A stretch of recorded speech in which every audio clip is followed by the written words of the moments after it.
Shalom. Call Allah Yahweh Bashem Shai. Yahweh being the true name of the Heavenly Father who the world calls God. Yahweh Shai being the true name of who the world calls Jesus. Aside from all things, knowing the true names of Yahweh and Yahweh Shai, there's something that's definitely important. It's very crucial to know those names. All right. I want to give double honors and much respects to the men that I learned this truth from, starting with the apostles and elders of Great Millstone.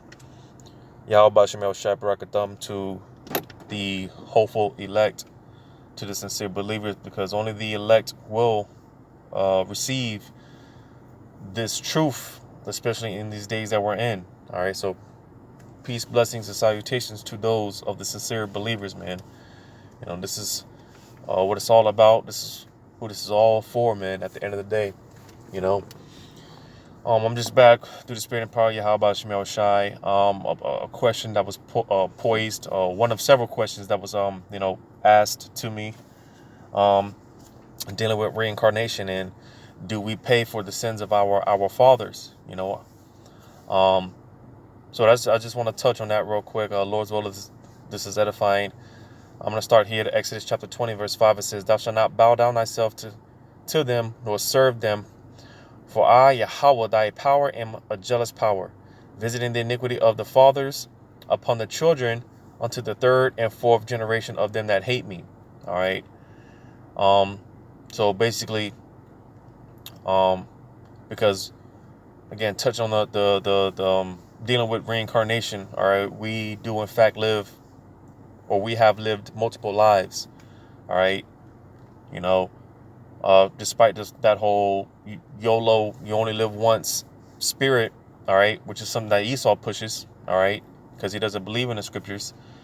We, in fact, do or have lived multiple lives. We have been here before, all right, a number of times, all right, because reincarnation is biblical, all right. So basically, man, again, because we don't necessarily pay for the sins that our parents, what they, the sins that they committed, we don't pay for that, all right. But how does, one pay for their sins, all right? Again, I'm gonna read this again. Exodus 25. It says, "Thou shalt not bow down thyself to them, nor serve them. For I, Yahweh, thy power, am a jealous power, visiting the iniquity of the fathers upon the children, unto the third and fourth generation of them that hate me." All right. So how does one pay for their sins? All right. Through reincarnation. All right, because we come back. It's saying here to the third and fourth generation, because every 3 to 4 generations we come back. You see, we live one life. We live out one life. We die. We go to the spiritual realm. All right, where the Heavenly Father is at. We're sentenced judgment. And then again we're at rest for a period of time, and then every 30 to 40 generations, that's when we come back to live out that judgment. Whatever we were sentenced before Yahweh Bashem Shai, we come back every 3 to 4 generations, and that judgment plays out. All right. So this is how we pay for our sins. All right. We don't pay for the sins of our parents. All right. But again, through a process called reincarnation or regeneration. All right. We die, we go to the spiritual realm. We're sentenced judgment, and then we're at rest for a period of time, because again, when you're up there in the spiritual realm, you're at rest. All right. There's no wickedness takes place in the spiritual realm, and I'm gonna touch on that as well. But getting another one here in Exodus chapter 34 and verse 7, it says, "Keeping mercy for thousands, forgiving iniquity and transgression and sin, and that will by no means clear the guilty, visiting the iniquity of the fathers upon the children and upon the children's children unto the third and to the fourth generation." So again, just piggybacking off of Exodus 25. All right. And let me say this, because you do got some false religions out there that do believe in reincarnation. All right. But the whole perspective of it is off. It's wrong. All right. Because if you're a man, you're going to come back as a man. If you're a woman, you're going to come back as a woman. All right. And not only that, whatever your nation is, all right, if you were born an Israelite, you're going to come back as an Israelite. If you were born an Edomite, you're going to come back as an Edomite, so on and so forth. All right, because like I said, you do got some false religions out there. They do believe in reincarnation, but they believe that you die and you come back as a ladybug, or you might come back as an alligator, or you might come back as a sunflower. And again, that's just off. That's completely off. All right, But nevertheless, this is how the fathers, this is how the Lord visits the iniquity of the fathers. All right, because they come back through that seed line. They come back through their seed line every 3 to 4 generations. So it's not saying that the children pays for the sin of the children pays for the iniquities of the father. That's not what it's saying. All right, it's just simply saying that somewhere along the way, down the road, all right, you come back and hey, like I said, you live one life, you die, you go to the spiritual realm, you're sentenced to judgment, and then you're at rest for a period of time, and then every 3 to 4 generations, whenever it's time for you to come back, and you that judgment plays out on earth. Because when you go to Ecclesiastes 3 and 16, it says, Ecclesiastes 3 and 16, it says, and moreover, I saw under the sun the place of judgment. And what is this talking about? It's talking about earth. All right. Because again, judgment gets played out here on earth. All right. It says that wickedness was there, and the place of righteousness, that iniquity was there. Yeah, so again, focusing on the first part, it says, and moreover, I saw under the sun the place of judgment. All right. Because again, when you die, you go, your spirit goes back to the the spiritual realm. All right. I'm trying to, because there's a precept. Let me get this real quick. All right. Where's that at? Job chapter 3. Job chapter 3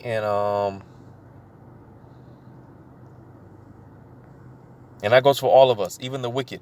All right.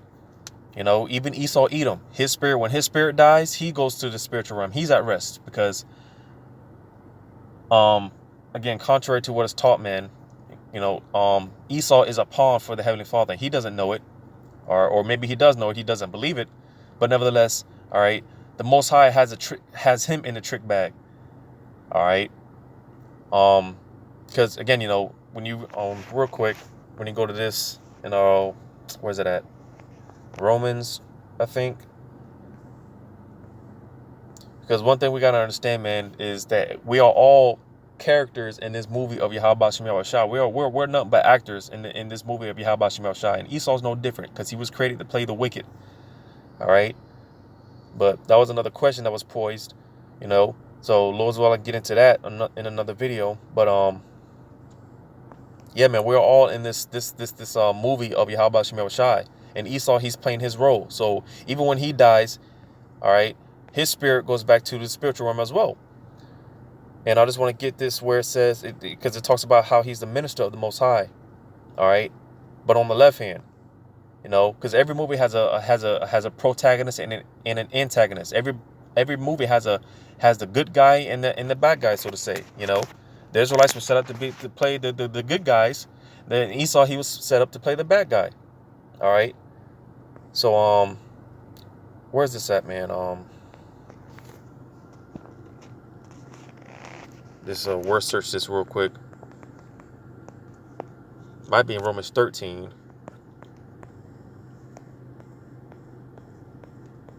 Romans, I know it's in Romans.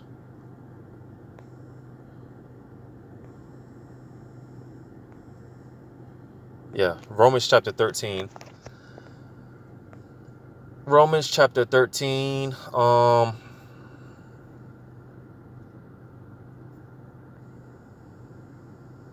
just get to the point. Romans chapter 13, verse 4. Now this is talking about Esau, concerning Esau, Edom. Romans 13 and 4 says, for he is the minister of the Most High to thee for good. But if thou do that which is evil, be afraid, for he beareth not the sword in vain. Because Esau, he is the sword of Yahweh Shemel Shai. All right. He's a punishing instrument for Yahweh Shemel Shai. Like I said, whether he knows it or not, all right, he's a pawn for the Heavenly Father as well. All right. Satan is he's a pawn for Yahweh Shemel Shai. Satan takes orders from Yahweh Shemel Shai. All right, but being that Esau, he is the physical counterpart of Esau. Esau is a physical counterpart of the spiritual demon Satan. All right, because Esau works for Satan. But again, because Esau, he's deceived. Satan has deceived Esau. And that's his job as far as the spiritual demon Satan. His job is to deceive. All right, so he has Esau deceived. So like I said, man, because the Most High has Esau on the trick back, because Yahweh Shai controls all things, good and evil. But like I said, that's for another video, man. Sticking to the point here, it says, for he beareth not the sword in vain, for he is the minister of the Most High, a revenger to execute wrath upon him that doeth evil. So you see, all right, because again, Esau, he's not more than a minister for Yahweh Shemel Shai. He's a pawn for Yahweh Shemel Shai. Basically, going back to what I was saying, he's not more than he's just another character in this movie of Yahweh Shemel Shai. All right, we're all characters in this movie of Yahweh Shemel Shai. Esau's no different. So going to Job, because contrary to what they teach in society, man, hey, if you're good, you're gonna go to heaven. If you're bad, you're gonna go to hell. No, man. First of all, there's no such thing as hell. All right, and again, that's another lesson for another time. All right, but reading this in Job chapter 3 and verse because pretty much when you go through it,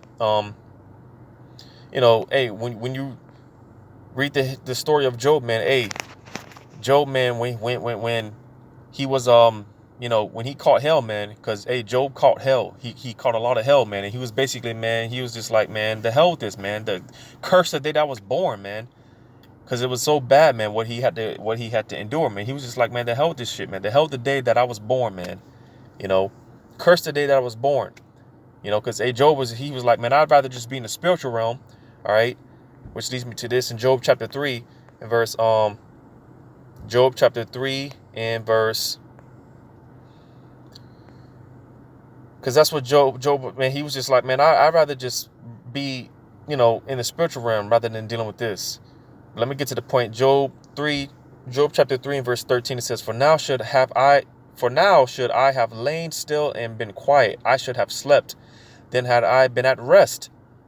All right. It says, with kings and counselors of the earth, which built desolate places for themselves, or with princes that had gold, who filled their houses with silver, or as in hidden untimely birth I had not been, as infants which never saw light. Because again, basically, Job, man, he was just like, man, I'd rather just die, man. Because again, he caused so much affliction. He was just like, man, I'd rather be in the spiritual realm. When you read verse 17, it says, there the wicked cease from troubling, and there the weary be at rest. All right. Again, talking about the spiritual realm. All right. Because again, like I said before, there's no, if you're good, you're gonna go to heaven. If you're bad, you're gonna go to hell. No, man. All spirits, when we die, all of our spirits go to the spiritual realm, and we're at rest. Because again, like I said, you live one life, you die, and your spirit goes to the spiritual realm.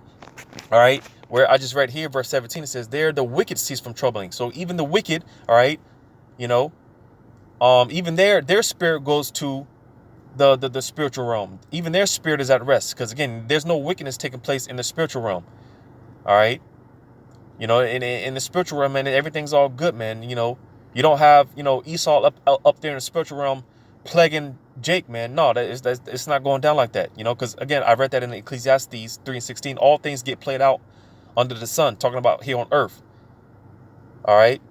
So it says, verse 17, it says, there the wicked cease from troubling, and there the weary be at rest. So you see, and again, this is what Job, man, he was just like, man, why couldn't I just be in the spiritual realm where everything is good, man? Even the wicked, man, they're at rest in the kingdom. Not the kingdom, but even the wicked are at rest in the spiritual realm. Why can't I just be in the spiritual realm, man, rather than dealing with this stuff, man? Because it was hard what Job, the afflictions that was put on him, man. He was crying out. But the point being that, hey, even in the spiritual realm, again, that's that rest. And even the wicked, all right, the most wicked of the most wicked of the most wicked, man. Even when they die, their spirit goes to rest. All right, because again, you die, you live one life, you die, you get sentenced judgment. All right, and you're at rest for a period of time, and then again, you come back to every 34 generations. All right, and that's when when you come back, that's when the judgment plays out. So I just wanted to bring this out. All right, to show that even the wicked, man, they're at rest, because again, we're all characters. I keep saying it. We're all characters in this movie of Yahweh Shemel Shai. All right. So I'm going to get this in 1 Samuel. All right. And this is kind of just more proof showing that, hey, even the wicked, man, there's no, hey, if you're bad, if you sinner, you're going to go to hell. No. Hell doesn't exist. And when I say hell, I'm talking about what we were taught, our perspective in the world. All right. Being that, hey, there's a place deep underground where your spirit burns forever. No, that doesn't exist. All right. Because again, hell gets played out on earth. You hear people say it all the time. I'm catching hell, man. I'm going through hell. All right. Hell is often equated with a condition, or literally it could be talking about being buried in the ground. All right. Being buried in the hell or the ground. All right. Or more so talking about a condition. Because, hey, man, hey, we're living hell now, man. This life that we live in, this is hell. All right. Because again, all things get played out under the sun, which is talking about earth. All right. We're in hell now. We're living hell now. So I'm going to get this in 1 Samuel's chapter 28, verse 19. Actually, okay. What was this going into? Because when you read about King Saul, all right, King Saul, when you go through the history, when you read throughout 1 Samuel's King Saul, he started out good, but eventually he became wicked. All right. But what I'm about to read is, hey, when it came down to it, and King Saul was about to be put to death. All right. Did he go to a place called hell? No. And I'm gonna read this. All right. Because again, King Saul, he was wicked. All right. I'm just trying to see where I can start. 1 Samuel chapter 28. Now, this was during the time where I'll start at verse 3. 1 Samuel chapter 28, verse 3 says, Now Samuel was dead, and all Israel had lamented him and buried him in Ramah, even in his own city. And Saul had put away those that had familiar spirits and the wizards out of the land. All right. So Samuel, the prophet Samuel, he had passed on. He went to the spiritual realm. All right. And pretty much because, Samuel was like pretty much King Saul, he looked to Samuel for basically advice. All right. But being that, again, Samuel was dead. All right. He was in the spiritual realm, and King Saul, he had put all the witches and whatnot.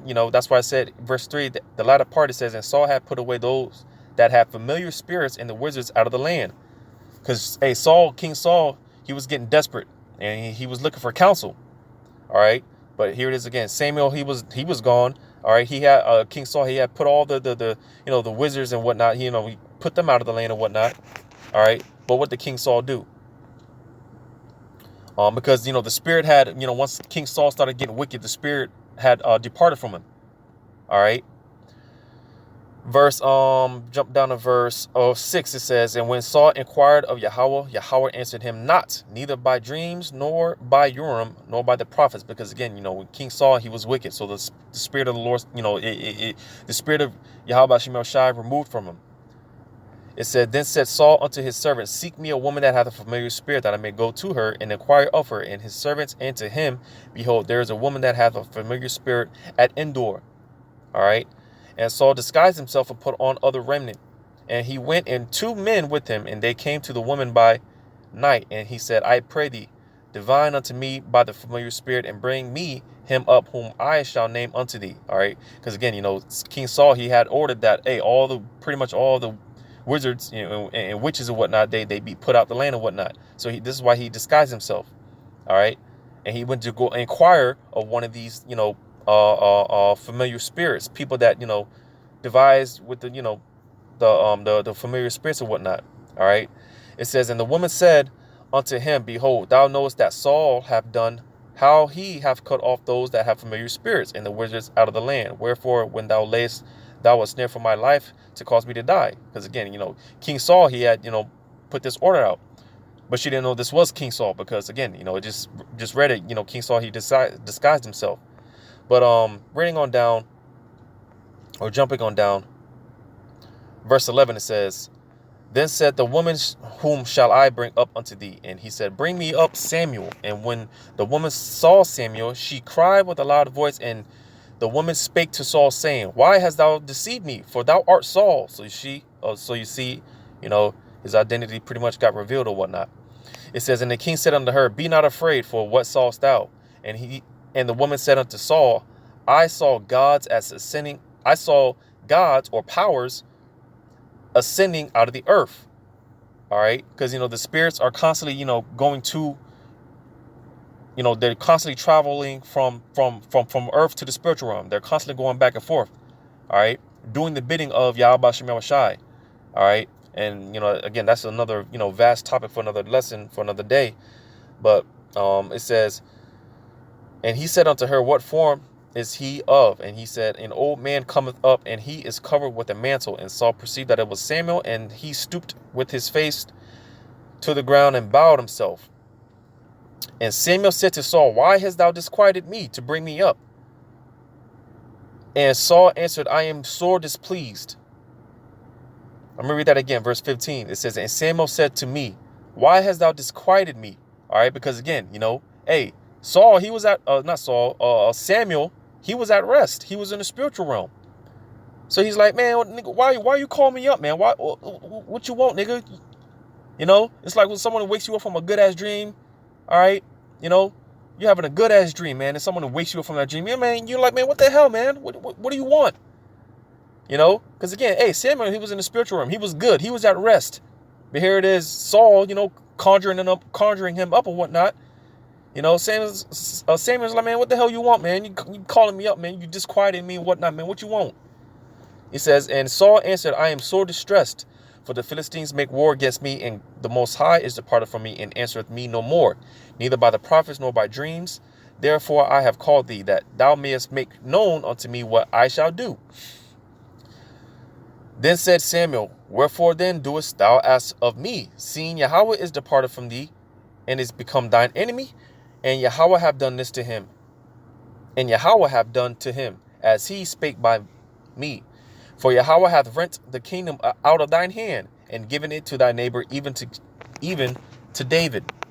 All right. It says, because thou obeyedest not the voice of Yahweh, nor executest his fierce wrath upon Amalek, therefore have Yahweh done this thing unto this day. Yeah, because again, King Saul, yeah, like I said, he started out good, all right, but eventually he became wicked, and got disobedient to Yahweh Shem Shai. So that's why, hey, King Saul, the spirit of Yahweh Shem Shai left him, departed from him. So that's why, because King Saul, he was looking for counsel. He didn't know what to do. So that's why he got desperate. All right. And conjuring up, I don't even know if I'm saying that right, but conjuring up Samuel from the spiritual realm. Right. Verse 19, it says, moreover, Yahweh will also deliver Israel with thee into the hand of the Philistines. And tomorrow shalt thou and thy sons be with me. So you see again. All right. Because again, King Saul, he was wicked. And again, contrary to what this world teaches, all right, if you're good, you're going to go to heaven. If you're bad, you're going to go to hell. When that's not the case. Like I read in Job, all right, even the wicked, man, when they die, their spirit goes to the spiritual realm. They're at rest. All right. And this is what Samuel was telling Saul, that, hey, man, because, hey, he told him that, hey, tomorrow the Lord's going to kill you. But nevertheless, hey, y'all going to be with me. You and your sons, y'all going to be with me. Because again, where was Samuel? He was in the spiritual realm. He was at rest. All right. It says, and Yahweh also shall deliver the host of Israel into the hand of the Philistines. All right. So again, hey, contrary to what they teach, man, as far as that hell doctrine, man, that's according to what this world teaches. All right. That's off. All right. Because again, King Saul being wicked, Samuel told Saul that, hey, tomorrow the Lord's going to kill y'all. But hey, y'all, that's what he was saying. when he said on verse 19 again, it says, moreover, Yahweh will also deliver Israel with thee into the hand of the Philistines. And tomorrow shall thou and thy sons be with me. So he was saying that, hey, tomorrow, hey, the Lord's going to kill y'all. You know, that's what Samuel told Saul. But nevertheless, their spirit, it was, again, being that Saul, he was wicked. All right, his spirit didn't go to hell or a place called hell deep underground where your spirit burns. No. All right. Because even the wicked, when they die, all right, their spirit goes to the spiritual realm and they're at rest, all right, for a period of time. All right. You know, and again, you know, you die, your spirit goes back to the spiritual realm, and then you come back every 34 generations. And then you live out that judgment. That's what I read in Ecclesiastes 3:16. All right, I'm going to go back to that. I'm going to read the first part of that one more time. Ecclesiastes 3:16. All right. It says, and moreover, I saw under the sun the place of judgment. Again, talking about earth. That's where all things get, you know, played out. That's where judgment gets played out on earth, here on earth, under the sun, on this earth. All right. You know. But yeah, man. And that's why the scriptures, you know, talk about, and get this real quick in Micah. All right. Because, hey, when it comes down to it, you know, hey, let me just get it on Micah 2:10. All right, because pretty much, man, hey, man, when Yahushua shows up, that's when our rest is going to be, you know, established on this earth, man. That's when we're going to be good. You know, that's when we're going to finally be at peace and be at ease, man. All right, that's what we're longing for, the kingdom. You know, because again, this captivity, man, this world that we're in right now, man, this is hell. This is hell for us. All right, like I said, hell is being played out. We are living in this hell, man. This nightmare. We're living our hell. All right. And that's why when you read in Micah 2:10, it says, arise ye and depart, for this is not your rest, because it is polluted. It shall destroy you even with a sore destruction. So you see, all right, this is not our rest. All right. This is not the time for us. This is not the time nor the place for us to be, you know, getting comfortable and living it up and, you know, trying to make something of ourselves. No, man, we make do with what we got, with what Yahweh Shai provides us with, our daily bread. All right. That which is sufficient for us to get by every day. But other than that, man, our focus should be on the kingdom, because that's where we're going to have our rest. All right. That's when we're going to be at peace and be at ease. Because, again, best believe, hey, in our kingdom, hey, Esau, he's not going to be running, man. He's not going to be ruling shit. He's not going to be polluting our air. You know, he's not going to be feeding us defiled foods and GMO, none of that stuff, man. Everything's going to be good in the kingdom. And that's when we're going to get our rest. Get that in 2nd Esdras 2. 2nd Esdras chapter 2, I'll read verse 10. It says, thus saith the Lord unto Esdras, tell my people that I will give them the kingdom of Jerusalem, which I would have given unto Israel. All right. And this is a part of the good news, man. The kingdom. All right. This is what we're trying to tell our people, to repent, because the kingdom is coming, man. And that's where we're going to be at rest. That's where we're going to be at ease, man. When you jump down to verse 24, it says, abide still, O my people, and take thy rest, for thy quietness shall come. All right. Because again, in our kingdom, that's when we're going to have our rest. And that's when all things are going to be good, man. That's when it's going to be all said and done. All right. We're not going to have to be dealing with the shit that we're dealing with now, man.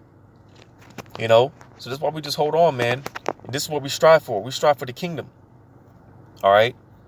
But nevertheless, let me get into a few precepts dealing with reincarnation. All right. Because again, you know, hey, we live one life, we come back, or we live one life, or we die, our spirit goes to the spiritual realm.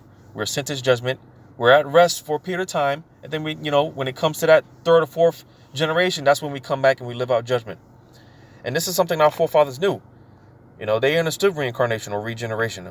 We'll read this in St. John chapter 9 and verse 1. It says, and as Yahushua passed by, he saw a man which was blind from his birth. And his disciples asked him, saying, Master, who did sin, this man or his parents, that he was born blind? All right. So you see, because again, our forefathers knew that. See, because I put it like this, you know, even today, man, you got a lot of people that are born with defects. All right. And I'm just talking about, you know, because the scriptures talk about how no one dies innocent, no one perishes being innocent. All right. Why is that? Because we all live past lives, man. And hey, you know, you see what's going on today. people being born with defects, all right? Little kids getting shot in the street and stuff like that, man. That's not by coincidence, all right? You know, because they were judged. That was their judgment for whatever sins that they committed in their past lives. All right, whenever something happens to someone, when someone gets run over by a Mack truck brutally, all right, when someone gets mauled to death by a dog or a cat or whatever, man, all right, when someone falls off a bridge or whatever, man, all right, that was judgment, all right? You know, that judgment got played out for whatever they did in their past lives. They paid for that judgment, all right? And again, our forefathers knew this because this is what they're asking Yahushua about this man that was blind from his birth. So they were asking Yahushua, who sinned? They you know, who? I'm going to read that again, verse 1, St. John's 9:1. And as Yahushua passed by, he saw a man which was blind from his birth. And his disciples asked him, saying, Master, who did sin, this man or his parents, that he was born blind? Because again, our forefathers knew the concept of reincarnation. All right. You know, because if you're born with some type of defect or whatever, all right, you had to do something, you know.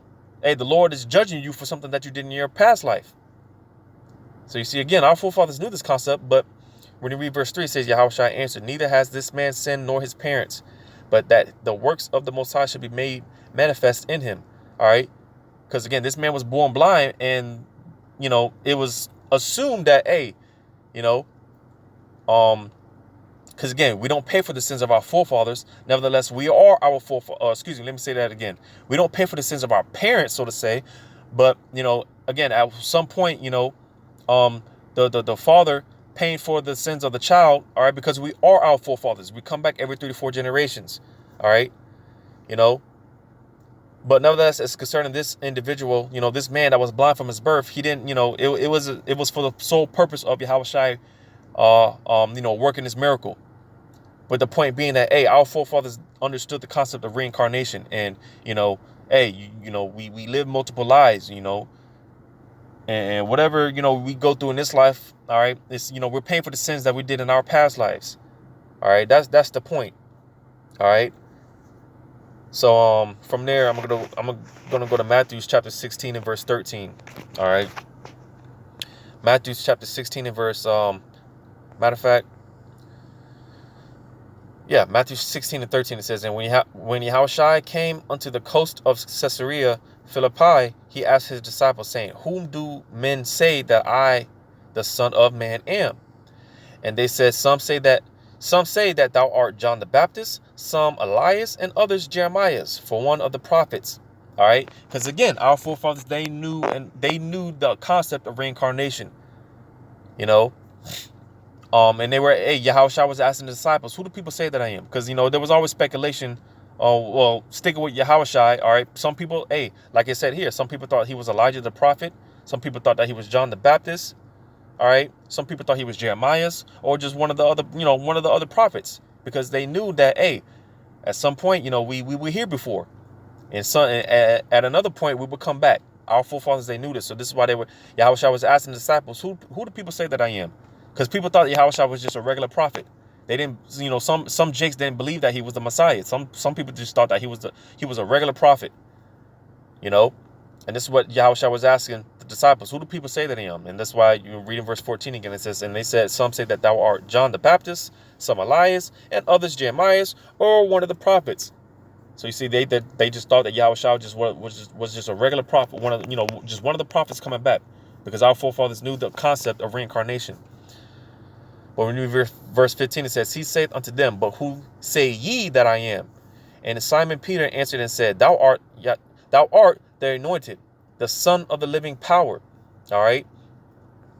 You know, because according to prophecy, Yahushua, he was the son of he was the Messiah, you know, according to prophecy. Because again, our forefathers, they knew the scriptures. So they knew, like I said, because there was speculation when it came to certain people, who this individual might be, who that individual might be, according to the scriptures, according to prophecy, according to the scriptures and whatnot. Because again, our forefathers, they knew, they read the scriptures, they understood the scriptures for the most part, you know.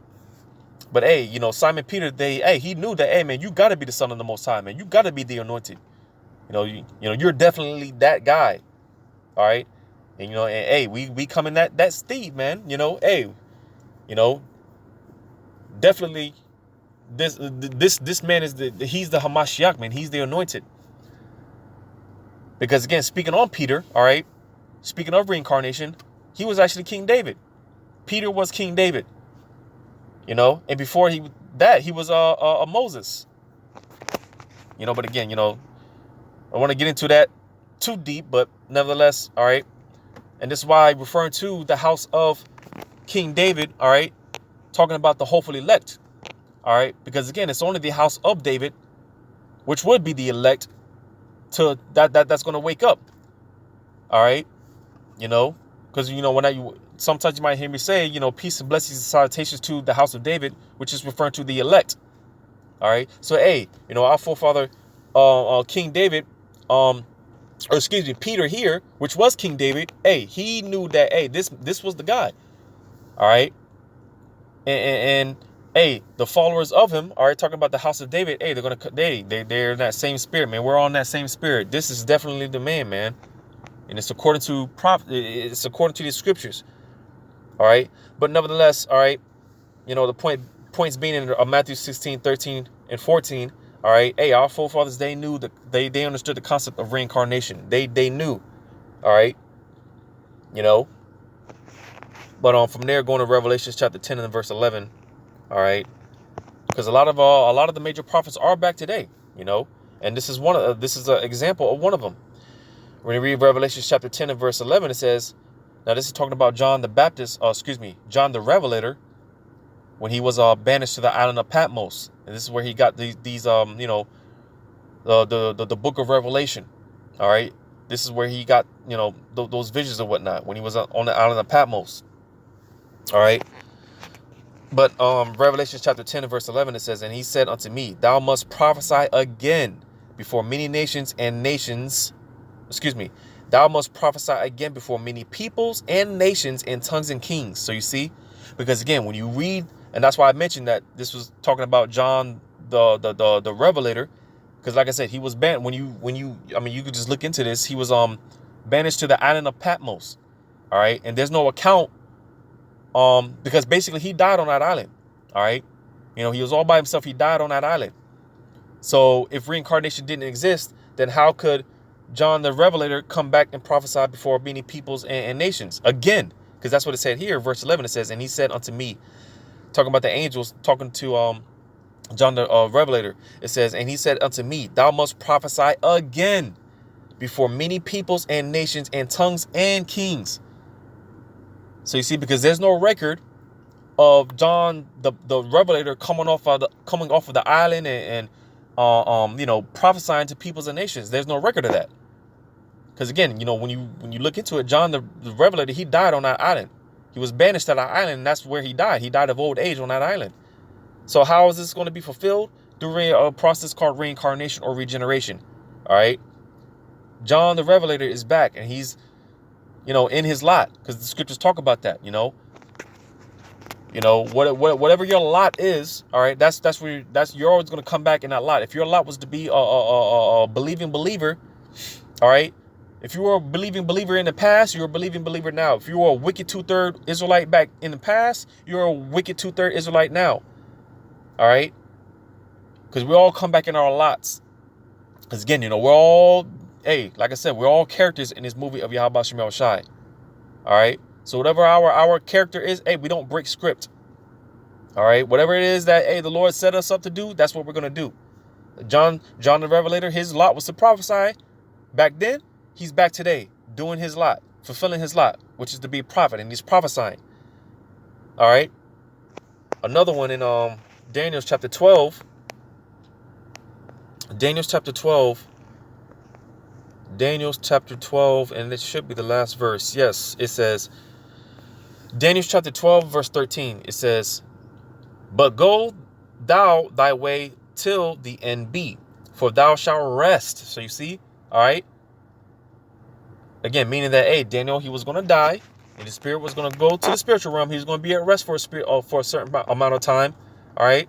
But he's going to come back. Because when you read on, it says, and stand in thy lot at the end of days.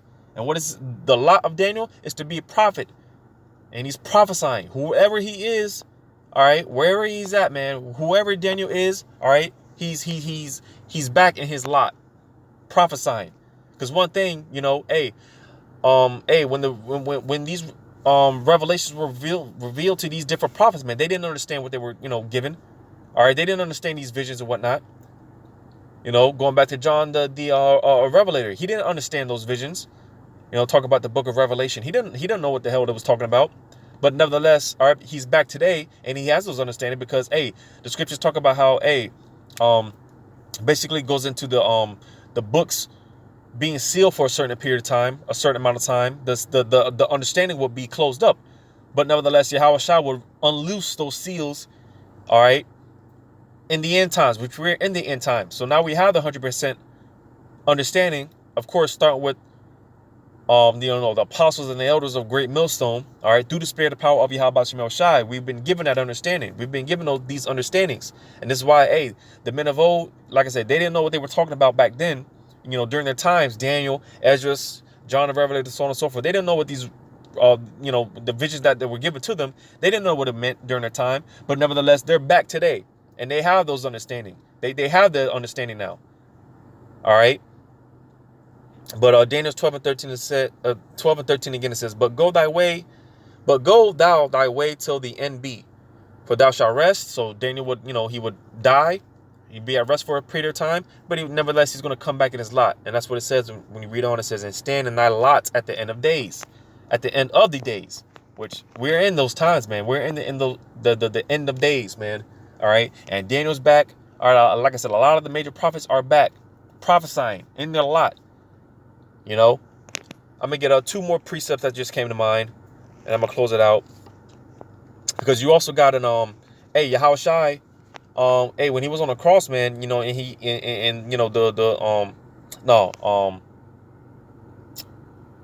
because those wicked jakes, man, those jakes that ultimately gave Yahweh Shai up, all right, because it was Jake that, Esau, they physically, crucified him and put him to death, but ultimately, man, Jake, man, in the spirit, Jake crucified our Lord, man. Jake is the one that gave Yahweh Shai up and whatnot, and what did those wicked Jakes tell Yahweh Shai? Hey, well, they didn't tell Yahweh Shai, but they said, who was it, man, during that time? Basically the Edomite, it might have been Pontius Pilate. I could be wrong, but basically because, hey, even the Edomite, even Esau, when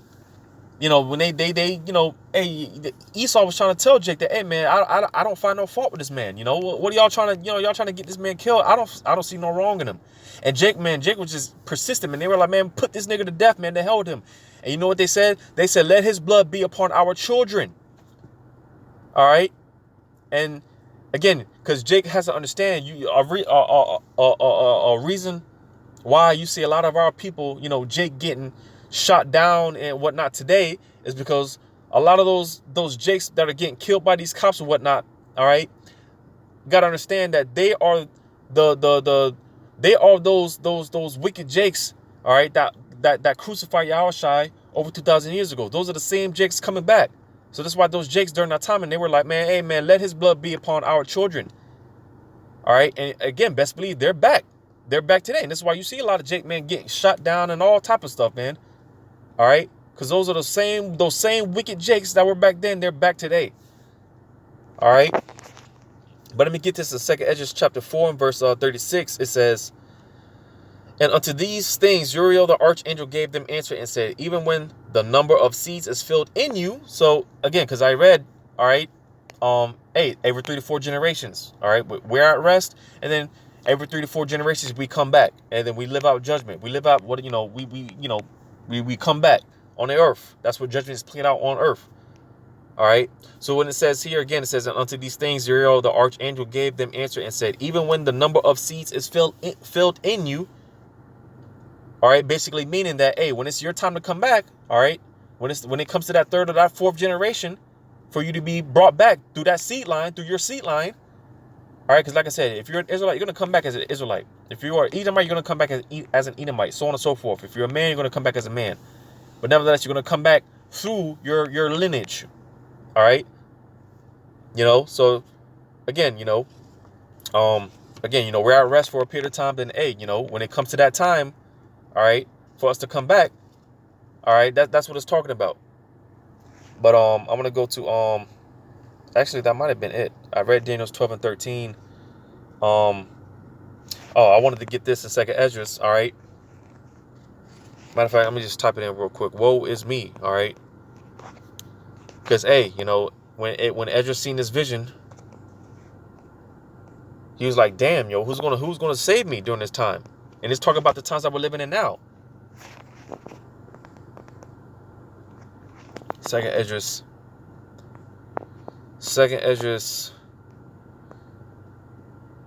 chapter 16 and verse 17. It says, woe is me, who will deliver me in those days? All right. Because again, when you read Second Esdras, the 15th chapter, Second Esdras, the 16th chapter, Matthew's 24th chapter, Luke 21 chapter, all right, we're living in those times. All right. You know, but I think I said Second Esdras 15. Slaka, this is Second Esdras 16. Second Esdras 16 to 17 again. It says, woe is me, who will deliver me in those days? All right. Now, how is Esdras? Because again, Ezra's seen these visions of the times that we're living in now. Because again, this chapter is going into the times that we're living in now. All right. But if reincarnation didn't exist, all right, if it wasn't biblical, how is Ezra's, you know, how is he making a statement about being delivered? Because that's how bad it's going to get. Ezra's is in that spirit like, oh, shit, man. Because, hey, when all hell breaks loose out here, all right, you know, hey, man, you know, we're getting ready to see some things, man. But nevertheless, like I said, you know, Ezra seen these visions and he was like, God damn, who's going to save me? All right. But how is he making a statement if he wasn't back, all right, in his lot? Because again, we all come back in our lots. Whatever, you know, whatever our lot was before, we're going to come back in that lot. Esdras, all right, he's a prophet. He's one of the elect. And he's back today in his lot, whoever he is. You know, because, you know, the scriptures talk about how we don't, you know, the basically the Lord, how he, you know, takes away that, you know, the remembrance of things. We don't know who we were in our past lives. All right. But nevertheless, whoever Esdras is, man, today, all right, you know, hey, he's in his lot and he's prophesying. All right. You know, and that's how this statement is possible. That's how Esdras was able to make this statement. Because again, you got to remember, this, you know, hey, during the time of Esdras, this was thousands of years ago. So again, you know, how is he making a statement of being delivered? You know, who's going to deliver me in those days if he wasn't back? Through reincarnation. Because reincarnation is biblical, man. All right. So I'm going to go ahead and end it off there, man. You know, hopefully this was edifying, you know, through the spirit and power of Yahweh Shemel Shai. Once again, giving all credit to Yahweh Shemel Shai. And double honors to my teachers, starting with the apostles and elders of Great Millstone, Yahweh Shemel Shai, Barakathum, peace, blessings, and salutations once again to the house of David, which would be to those of the hopefully elect, man. You know, and again, hopefully this was edifying, man. You know, and until next time, those will I say shalom.